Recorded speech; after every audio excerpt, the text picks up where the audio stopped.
the wearing of the headscarf for the women. This seems to have become so major, a major aggravation. Why should women who want to wear a veil, why should this have been such a source of aggravation today? Why is that? I don't understand it. I mean, if a naked woman walked in this room here, meaning wearing a bikini or a G-string, she would have the right to just walk just like anybody else. If a woman came down here and she was wearing a G-string and walked right across here and went back upstairs and came down, matter of fact, there was 2 or 3 of them, we would be like, whoa. What's going on here? But we couldn't say anything because it is accepted in the society for a woman to wear this in public. And there are some beaches in this country and some places in this country where you got some people call themselves naturalists. You know what they are. I don't have to tell you. That is, they believe that they should just walk around all the time naked. Now that we can't make a judgment call because according to legislation, the naturalists have a right. There's a man that was running across the whole UK for 3 months. Can you imagine that? 3 months with nothing but a hat and a pair of boots on.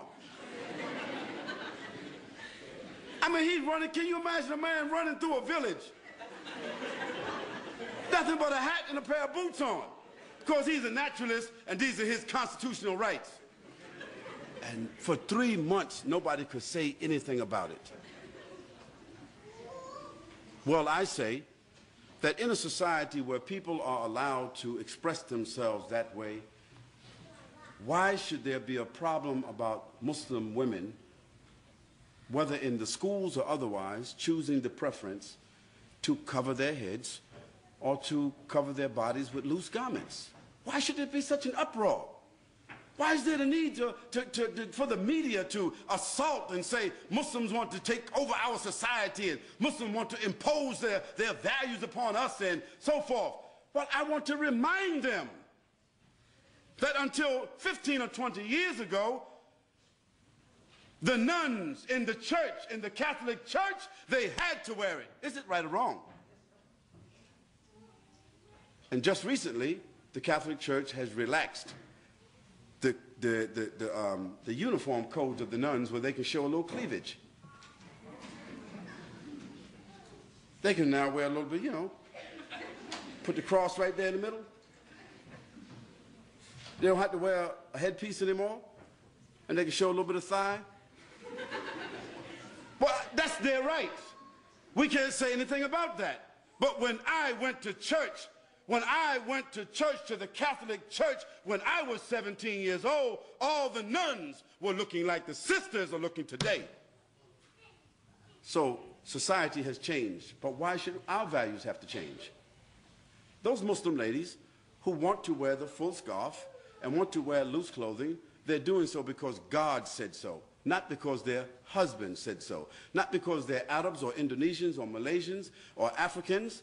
No, they're doing it because God says so. So if our religion, which is the same religion of Moses and Abraham and David and Solomon and Jesus and John the Baptist, if we have the same religion as all those prophets, and we are all monotheistic people basically, Christians and Jews and Muslims, taking our sources from the same, taking our scripture from the same sources, and we can see in the history of our religions that women dress this way consistently, then why is it an aberration because our women want to wear that today? What do they want our women to do? Do they want our women to take off their head scarves and all put on G-strings? Would that be sad? Or now y'all all the same now, it's okay. No, we say it's not okay. And we say, as Muslims, we have the right to preserve what we consider to be decent and dignified clothing and apparel and appearance. And we think that we are fortifying. We think that we are making a good moral contribution. We think that we are doing something that will support the morals, the principles and the status of women in this society. We say that's what we think we're doing.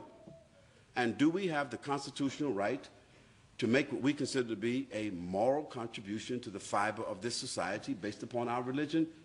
Of course we do. And we don't have to apologize. And if somebody wants to know, if we are unable to explain, we do not have to explain.